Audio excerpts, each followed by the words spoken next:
오늘 비가 안 왔으면 야외뿐만 아니라 잘하면 양평에 가서 예배를 드릴 수도 있었는데 비가 와서 실내로 들어왔습니다. 제가 야외 예배 드릴 때는 마음껏 소리를 외쳐도 크게 부담 갖는 분들이 없으신데 실내에서는 제 소리가 너무 웅변식이라서 참 걱정이 됩니다. 그래서 이 시간 오늘은 특별하게 너무도 중요한 십자가 말씀인데 자기 감정에 노출되어서 하는 것이 아니라 말씀이 잘 드러날 수 있도록 조곤조곤 숨길 수 있기를 기도합니다. 일단 제가 마이크 소리를 절반으로 줄였습니다. 지금 이 정도 소리도 잘 들으시죠? 그리고 제가 오늘 퍼포먼스를 크게 하지 않고 오늘 무슨 영상도 없고 말씀을 조용히 섬기도록 하겠습니다. 그래서 조용히 섬기기 위해서 마스크를 붙였습니다. 마스크가 있으면 오히려 마스크 때문에 소리가 안 들리나 싶어가지고 더 소리를 크게 하는 것이 있는데 여기 안 돼요. 안 되겠습니다. 여기 한 3m 정도 되는 것 같아서 그러면 한번 마스크를 쓰고 한번 조곤조곤 할 수 있는지 한번 해보겠습니다.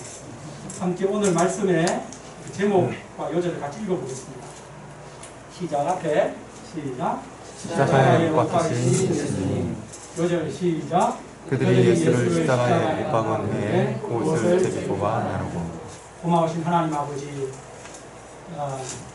마태복음 드디어 예수님의 십자가에 달리신 말씀까지 나아가게 되었습니다. 주님, 예수님께서 아무 죄가 없으신데 왜 십자가에 못 박혀 죽으시는 것입니까? 주님, 이 시간 그 의미를 저희가 주님 잘 알게 도와주시옵소서. 주의 성령께서 이 시간 한 분 한 분의 심령에 함께 하시고 이 예수님의 십자가의 의미를 심령에 깊이 깨닫고 우리 예수님께 감사를 드리는 시간이 되게 하여 주옵소서. 이 죄인을 긍휼히 여기시고 예수님의 십자가의 그 의미가 잘 드러날 수 있는 말씀 될 수 있도록 말씀을 조곤조곤 숨길 수 있도록 성령 하나님께서 시종일관 인도하여 주시옵소서. 우리 구주 예수님 이름으로 기도합니다. 네. 오늘 말씀은 예수님께서 십자가에 못 박히신 사건입니다. 십자가는 기독교의 심볼입니다. 예배당마다 이렇게 십자가가 기독교의 심볼로 걸려있고 또 사람들은 십자가 예쁜 목걸이를 걸고 다니고 많은 십자가 장식들이 있습니다. 그러나 원래 십자가는 사형수를 끔찍하게 처형하는 사형틀 도구로서 그것은 수치와 저주와 고통의 상징이었습니다. 그런데 2000년 전 예수님께서 그 십자가에 죽으심으로써 십자가의 의미가 변하게 되었습니다. 수치와 저주와 고통의 십자가에서 영광과 구원과 생명의 십자가로 변하게 되었습니다. 이 시간 우리를 구원하기 위해 십자가에 끝까지 못 박혀 계신 우리 예수님을 생각하며 은혜 받기를 기도합니다. 우리 함께 1절과 2절을 읽겠습니다. 시작. 새벽에 모든 이자들과 백성의 장로들이 예수를 죽이려고 함께 운동하고 결박하여 끌고 가서 총독 빌라도에게 넘겨줍니다. 우리가 지난 시간 예수님께서 체포당하시고 심야 시간에 공회에서 재판받는 것을 보았습니다. 원래 공회는 밝은 해가 떠 있는 동안에만 공회를 열 수 있었으나 그들은 불법적으로 심야 공회를 열어서 예수님을 사형으로 원고했습니다. 그러나 사람을 죽일 수 있는 사형권은 로마 총독에게만 있었습니다. 그래서 그들은 예수님을 죽이고자 예수님을 결박하여 총독 빌라도에게로 끌고 갔습니다. 이제 3절로 10절은 예수님을 팔았던 가룟 유다의 자살 사건을 다루고 있습니다. 그는 예수님이 사형원도 되시는 것을 보고 스스로 뉘우쳤습니다. 그래서 그는 종교 지도자들을 찾아가서 내가 무죄한 피를 팔고 죄를 범하였도다 하며 그들에게 받았던 은 30을 성전에 던져 넣고는 물러가서 스스로 목을 베어 자살했습니다. 예수님을 3번이나 부인했던 베드로는 통곡하며 회개함으로 회복된 반면 가룟 유다는 스스로 목숨을 끊음으로 파멸의 길로 갔습니다. 우리 함께 11절을 읽겠습니다. 시작. 예수께서 총독 앞에 섰음에 총독이 물어 이르되 내가 유대인의 왕이냐. 예수께서 대답하시되 내 말이 옳도다 하십시오.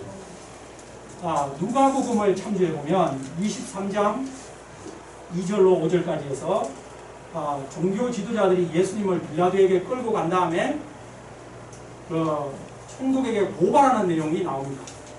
그런데 그 고발하는 내용을 제가 읽어보겠습니다. 누가복음 23장 2절로부터입니다. 고발하여 이르되 우리가 이 사람을 보매 백성들을 미혹하고 가이사에게 세금 바치는 것을 금하며 자칭 왕 그리스도라 하나이다. 그가 갈릴리로부터 시작하여 여기까지 와서 백성을 소동하나이다. 그들이 고발한 내용은 모두 정치적인 제목들이었습니다. 본래 그들이 공회에서 예수님을 사형으로 정죄할 때는 무엇으로 정죄했죠? 무엇 때문에 예수님을 사형이라고 그들이 정죄 언도했습니까? 그렇죠. 내가 찬송받을 하나님의 아들 그리스도여 말하라 이렇게 해가지고 예수님이 그리스도라고 말했기 때문에 이것은 신성모독죄다. 그래서 사형이요 사형 있죠. 종교적인 제목이었습니다.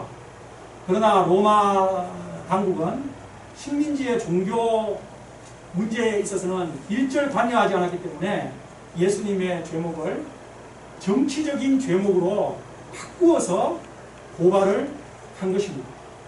그들이 예수님에게 덮어씌운 그 죄목은 3가지 정도 됩니다. 백성들을 미혹하여 선동한 죄. 2번째, 가이사 황제에게 세금 바치는 것을 금지한 죄. 그리고 스스로 왕, 그리스도라고 한 죄. 이 정도 제목이면 충분히 로마에 대한 반란죄가 성립되고도 남았습니다. 빌라도는 종교 지도자들의 그런 고발을 확인하기 위해 예수님께 물었습니다. 내가 유대인의 왕이냐? 그의 질문은 다분히 정치적 질문으로서 네가 로마 황제에 대항하여 반란을 일으키고자 하는 유대인의 왕이냐? 라고 물은 것입니다. 이 질문에 예스라고 대답하는 것은 대단히 위험한 것입니다. 그런데 예수님은 이 질문에 예스라고 대답하셨습니다. 내 말이 옳도다. 여기서 예수님께서 유대인의 왕이라고 시인하시는 것은 정치적인 왕을 의미하는 것이 아니라 유대인의 왕으로 이 땅에 와서 세상을 구원할 메시아 그리스도이심을 밝히신 것입니다. 예수님은 유대인의 왕이라고 당당하게 밝히심으로 십자가 죽음의 길을 선택하셨습니다. 한편 예수님은 대제사장과 장로들의 다른 모든 거짓 고발에 대해서는 아무 대답도 하지 않으셨습니다. 그러자 빌라도가 의아하게 생각했습니다.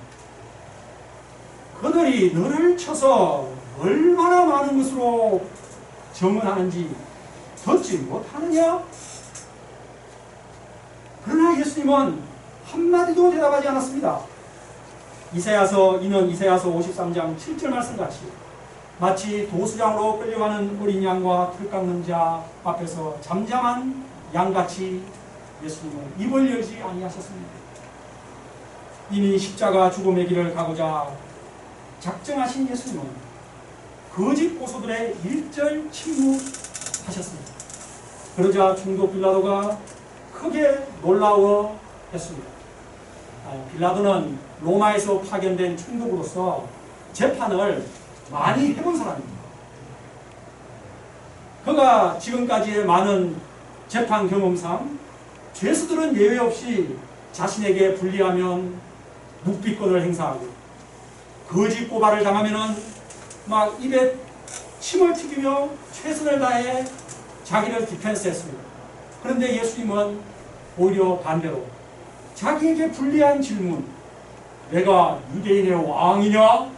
라는 질문에서는 내 말이 옳도다, 그렇다 이렇게 하시고 다른 수많은 거짓 고발들에 대해서는 침묵으로 일관하셨습니다.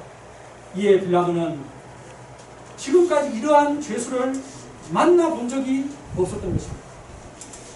그는 크게 놀랄 수밖에 없었습니다. 우리 18절을 같이 읽어볼까요? 이는 시작. 이는 그가 그들의 시기로 예수를 넘겨준 줄 알았다. 빌라도는 종교 지도자들이 시기심으로 예수님을 죽이고자 한다는 것을 알았습니다. 종교 지도자들의 시기심은 모든 백성이 예수님을 따라가는 것으로 인해서 생겼습니다. 예수님의 인기가 하늘을 치솟을수록 자기들은 파리가 날렸기 때문에 저 예수를 죽임으로써 백성들의 인기를 자신들에게로 다시 가져오고자 했습니다. 그 시기심은 미움으로 변하였고 결국 제거하고자 한 것입니다. 우리는 시기심을 조심해야 합니다. 시기심이 생길 수는 있지만 그 시기심이 미움의 단계로 가지 않도록 카인처럼 아벨을 주니 그리고 거기 살인의 감정으로는 더욱 가지 않도록 조심해야 합니다. 빌라도는 예수님이 아무 죄가 없다는 것을 잘 알았습니다. 그래서 예수님을 풀어줄 궁리를 하기 시작했습니다. 이 많은 군중들의 요구도 맞춰주면서도 이 예수를 또 풀어주는 이 양다리를 동시에 양쪽을 동시에 다 해결하는 묘수를 생각을 했습니다. 그 묘수가 무엇입니까?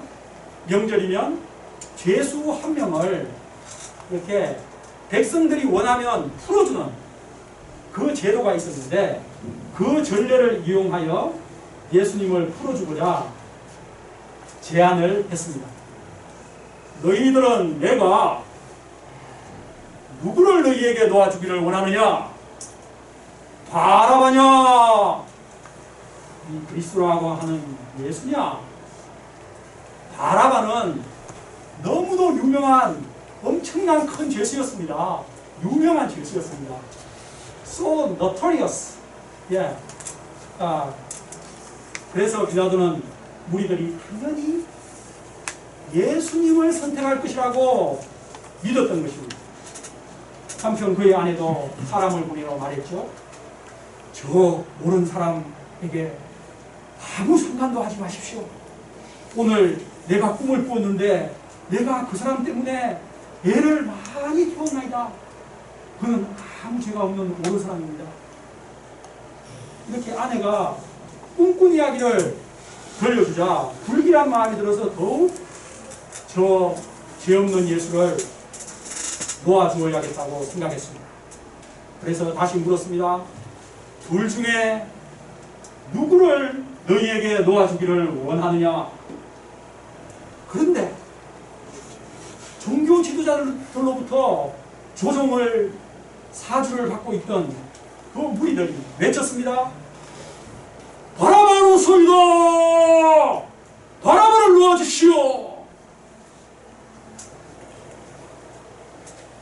의외의 반응에 빌라도는 깜짝 놀랐습니다.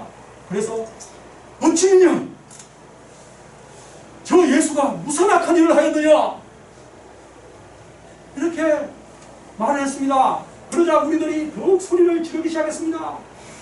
십자가에 못 박혀야 하겠나이다. Crucify him! Crucify! 도대체 이 상황이 누가 재판장입니까? 누가 결정권을 가지고 있습니까? 재판장이 도리어 무리들에게 끌려다니고 있습니다. 이러다가는 밀란이 날 것만 같았습니다. 24절을 같이 한번 읽어보죠. 빌라도가 아무 시작. 빌라도가 성과도 없이 드디어 밀란이 나는 것을 보고 물을 가져다가 무리 앞에서 소리를 치시며 이 사람의 피에 대해서 나는 무죄하노라. 너희가 당하라. 빌라도는 밀란이 날 것이 두려웠습니다. 로마 제국은 수많은 식민지에 많은 군대를 파견할 여력이 되지 못했습니다.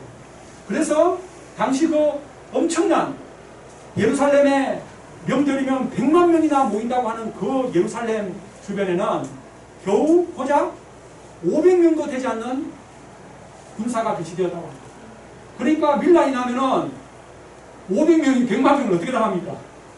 네. 밀란이 난다면 그는 무능한 총독이라고 자기는 파면을 당할 것이라는 것이 두려웠습니다. 그래서 무리들의 요구를 들어주어야겠다고 생각했습니다. 그러나 이 아무 죄도 없는 이 예수를 내가 처형한다는 것은 양심이 너무 깨림직했습니다. 네. 여러분 무슨 누구를 한 방 친다든지 누구 물건을 빼앗는다든지 이런 것은 그래도 조금 약간 양심이 좀 덜 타기를 받습니다. 근데 아무 죄도 없는 선량한 사람을 그런 사람을 탁 생명을 죽여버린다. 예를 들어서 우리가 뭐 이렇게 머더 테레사라든지 이런 우리가 생각할 때 너무 아주 선하신 사람을 생명을 죽여버린다. 이런 것은 양심의 타격이 엄청난 것입니다. 그래서 자기가 이 책임을 어떻게 회피할까 생각하다가 그는 대야에 물을 가져오게 한 다음에 대야에 손을 씻으면서 자신은 이 피에 대해서 무죄하다고 말했습니다. 그러나 여러분 물에 손을 씻는다고 죄까지 씻어집니까? 이 상에서 우리는 2000년 전에 있었던 한 포퓰리스트 정치인의 인민재판을 본 것입니다. 오늘날도 이런 정치인들이 많이 있습니다. 여러분 이런 정치인들을 조심하시기 바랍니다. 그들은 진리를 따라 판단하는 것이 아니라 자기의 유익을 따라서 자기의 유익이라는 것은 인기를 받아가지고 자기 포지션을 유지하는 거죠. 또는 포지션이 업그레이드 된다는 그런 거에 대해서 이 포퓰리스트 정치인들을 조심해야 합니다. 우리는 여기서 잠깐 빌라도를 생각해 봅시다. 그는 로마에서 파견된 크게 세상에서 출세한 사람입니다. 그 정도 랭킹이면 그 총독의 랭킹이라는 것은 그 이스라엘 전체를 다스리는 왕과 같은 실제로 왕보다 더 실권은 높은 그런 지위죠. 옛날에 우리가 일제시대 때 누구였죠? 이토 히로부미. 예, 그런 이토 히로부미가 총독은 아니었죠. 이토 히로부미가 우리 유형 역사책에 이토 히로부미가 총독이었나요? 예. 예, 그렇게 어쨌든 그처럼 아주 똑똑한 사람이었어요. 그리고 그는 아주 명석했기 때문에 딱 상황을 딱 보니까 이거는 시기심으로 종교 지도자들이 죽이려고 다 짜고 각본대로 돌아간다는 걸 알고 있었습니다. 예수는 무죄하다는 것을 알고 있었습니다. 그는 재판관으로서 마땅히 예수님의 무죄, 석방 이렇게 디클레어 해야 했습니다. 그러나 그는 이 예수를 풀어주긴 풀어줘야겠는데 이 무리들의 이 요구를 어떻게 만족시켜주지? 이 두 양다리 사이에서 줄타기를 한 것입니다. 정치적인 계산을 한 것입니다. 어느 것이 자신에게 유리할 것인가 저울질을 하였습니다. 그래서 생각해낸 동서가 아까 본 대로 명절의 죄수를 한 명을 풀어주는 것인데 도리어 무리들이 바라보! 바라보! 그 바라바를 풀어달라는, 그리고 예수는 십자가에 십자가에 이렇게 못 박으라고 외치는 더 강한 압박을 받게 된 것입니다. 마치 예수를 십자가에 못 박지 않으면 당장이라도 밀란을 일으켜서 그 많은 군중들에게 빌라도가 압사당할 것만 같았습니다. 결국 그는 밀란이 두려워 재판관의 소임을 포기하였고 예수님을 십자가에 내주었습니다. 그래서 우리가 오늘 세번역 사도신경에서도 우리가 신앙 고백을 한 것처럼 예수님께서 본디오 빌라도에게 고난을 받으사 십자가에 못 박혀 죽으시고, 이렇게 우리가 2000년 동안 본디오 빌라도가 예수님을 십자가에 못 박아 죽였다고 우리가 신앙 고백을 하는 것입니다. 그는 바로 세상의 구주 그리스도를 십자가에 못 박은 장본인이 된 것입니다. 차라리 그 총독의 위치가 아니었으면 더 좋았겠죠. 예. 그러니까 위치가 올라간다는 것은 책임이 그만큼 막중한 것입니다. 그 책임을 분명하게 감당할 자신이 없으면 그 위치에 뭐 대법관, 뭐 헌법재판소장, 뭐 무슨 대통령 이런 위치에 올라가면 안 되는 것입니다. 거기 올라갈 만큼의 내공이 있고 마음의 진리가 있고 용기가 있어야 되는 것입니다. 차라리 그렇지 않았으면 빌라도가 오히려 더 낫지 않았을까요?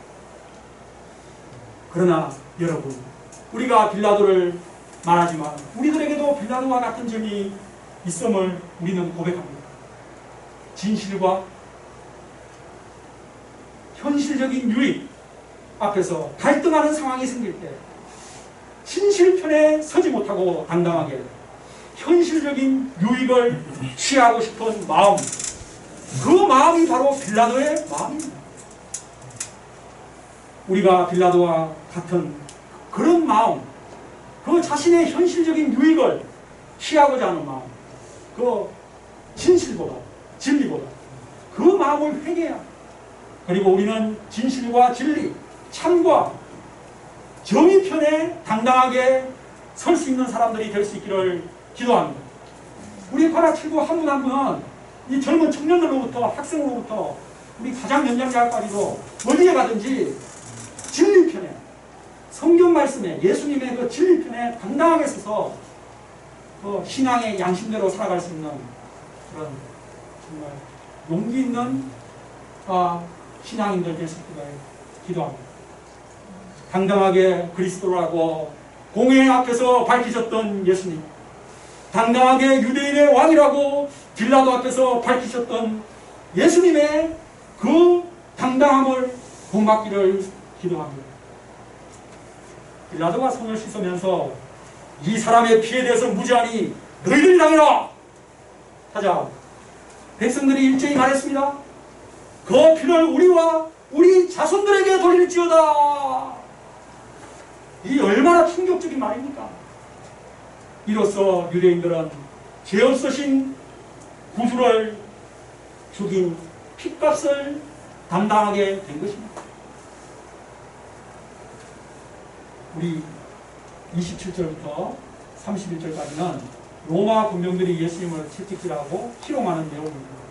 이제 총독으로부터 예수님을 넘겨받은 군병들은 예수님을 처형하기 전에 예수님을 마음껏 희롱이 무엇입니까? 욕보인다 또는 갖고 논다 이런 뜻입니다. 용어는 플레이. 제목이 유대인의 왕이었지 않습니까? 그러니까 한번 유대인의 왕 노릇을 한번 해봐라 하며 장난을 치기 시작했습니다.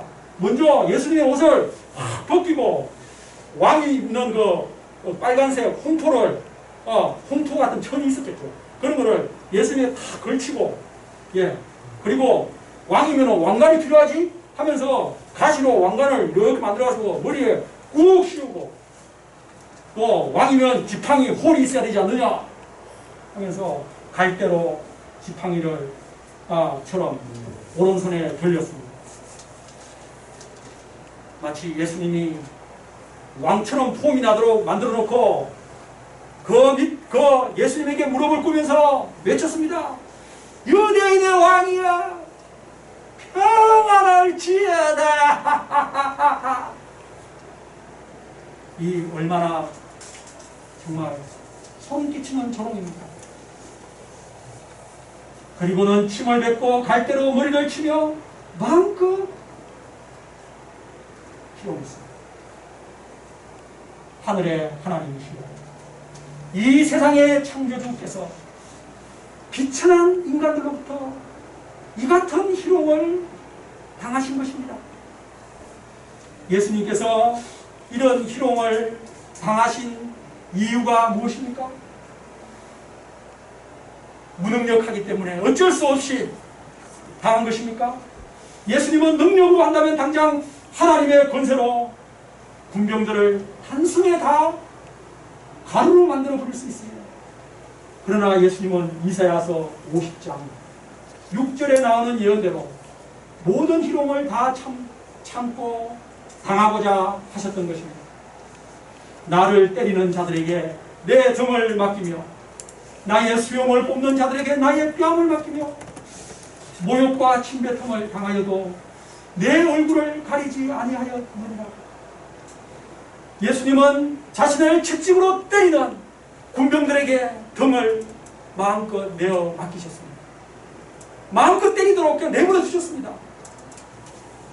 수염을 뽑는 자들에게는 뺨을 맡기셨고 모욕과 침뱉음을 당하여 또 얼굴을 가리지 않으셨습니다. 예수님께서 채찍에 맞고 온갖 모욕과 침뱉음을 받은 것은 바로 우리들이 죄로 인해 받아야 마땅한 것들입니다. 그런데 아무 죄 없으신 예수님께서 이 모든 채찍과 모욕을 우리 대신 당하신 것입니다. 우리가 죄로 그런 모욕을 당하지 않도록 예수님이 대신 당하신 것입니다. 군인들은 예수님을 마음껏 희롱한 후에 다시 옷을 입힌 후 십자가에 못 박으려고 끌고 갔습니다. 우리 32절을 함께 보겠습니다. 시작. 나가다가 시몬이란 구레네 사람을 만났네. 그에게 예수의 십자가를 억지로 지워가게 했다.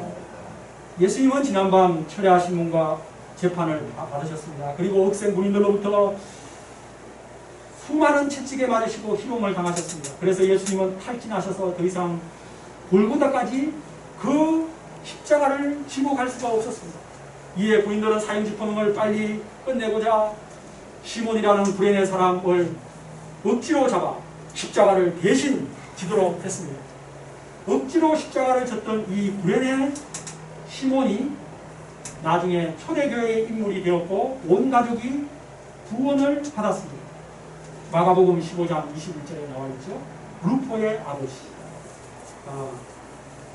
구레네 시몬이라고 정확하게 나와 있는데, 그것을 로마서 16장 마지막 인사할 때 루포의 어머니에게 그 사도 바울이 안부를 묻고 있습니다.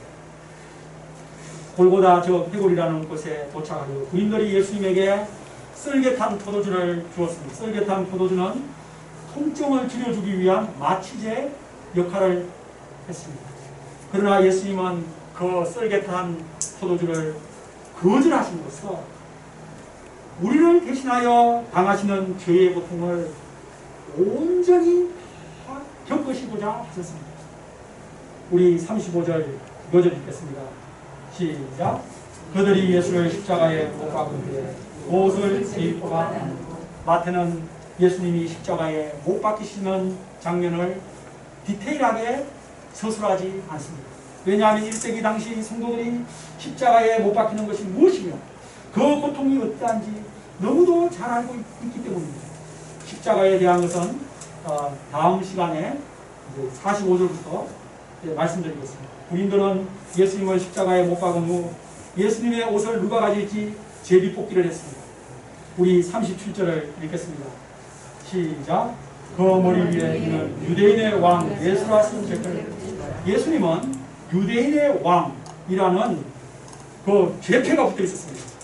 예수님 달리신 그 위에 이렇게 있죠. 유대인의 왕은 영적으로 메시아 그리스도의 별칭입니다. 동방 박사들이 찾아와서 헤롯궁에서 유대인의 왕으로 나시니가 어디 계시냐고, 우리가 그의 별을 보고 동방에서부터 찾아왔다고 했지 않습니까? 바로 이 땅에 오실 메시아 그리스도의 별칭입니다. 예수님의 죽음은 바로 그리스도로서의 죽음이었습니다. 예수님의 좌우편에는 강도 둘이 십자가에 하나는 오른쪽, 하나는 왼쪽에 못 박혔습니다. 이는 예수님께서 범죄자 중에 하나로 헤아림을 받으리라. 이사야서 53장 12절 예언의 성취였습니다. 그 범죄자 중에서도 우두머리, 왼쪽과 오른쪽 범죄자 가운데 있습니다. 십자가에 달려 계신 예수님을 향해 지나가는 사람들이 머리를 흔들면서 모욕했습니다.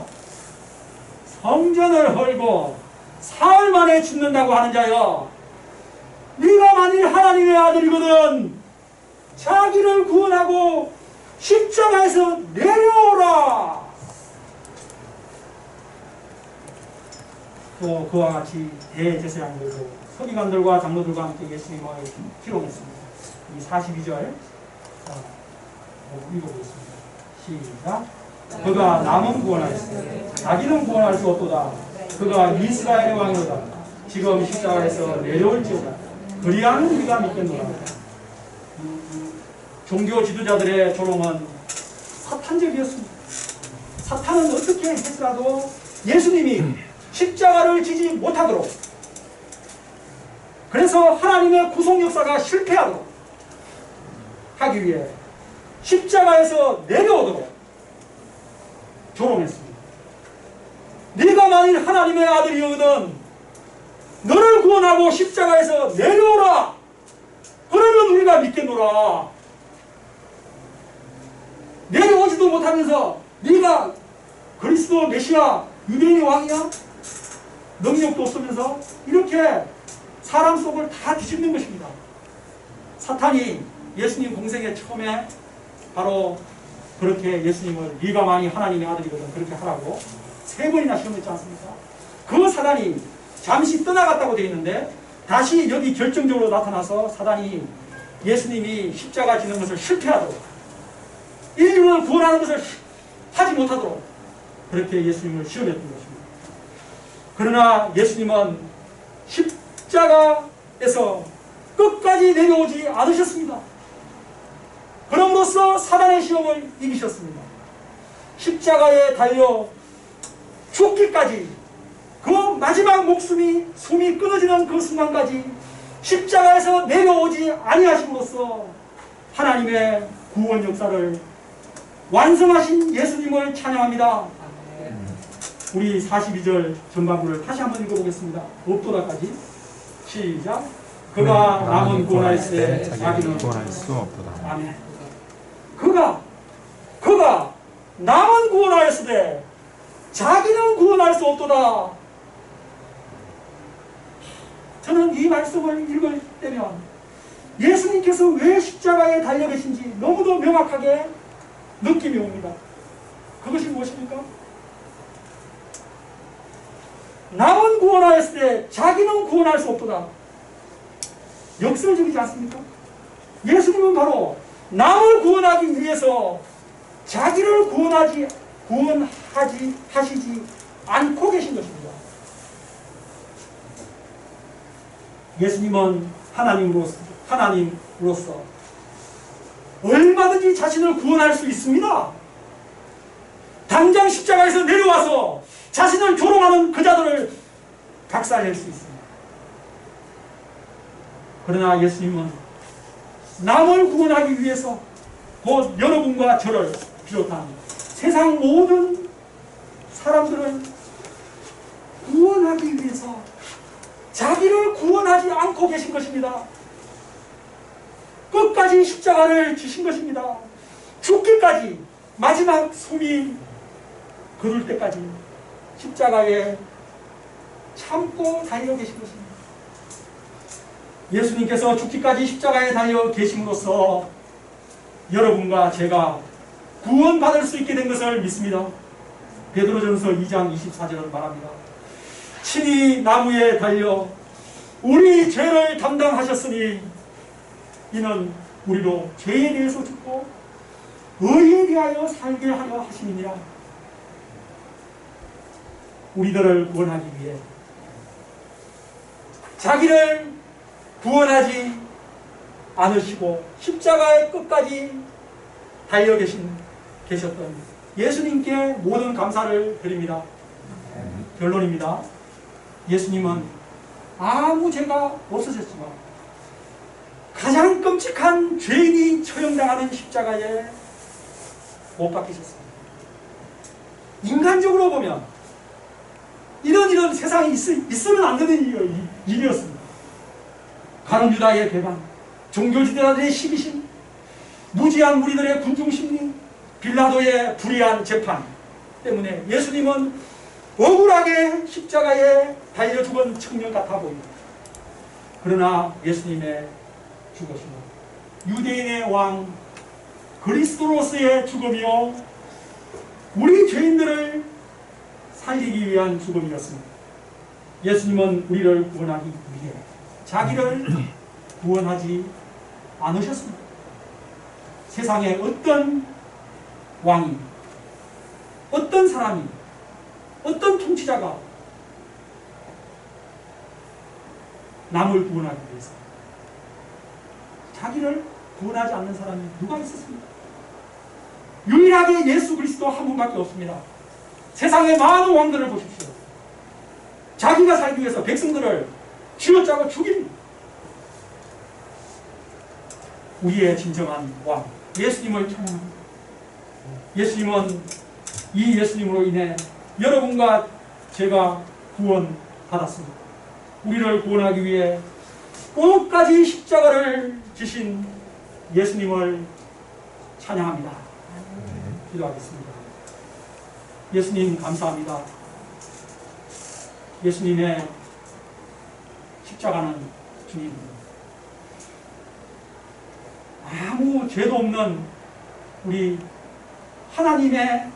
하나님께서 달려 계신 십자가였습니다. 아무 죄가 없으신 예수님께서 왜 십자가에 달려 계셨습니까?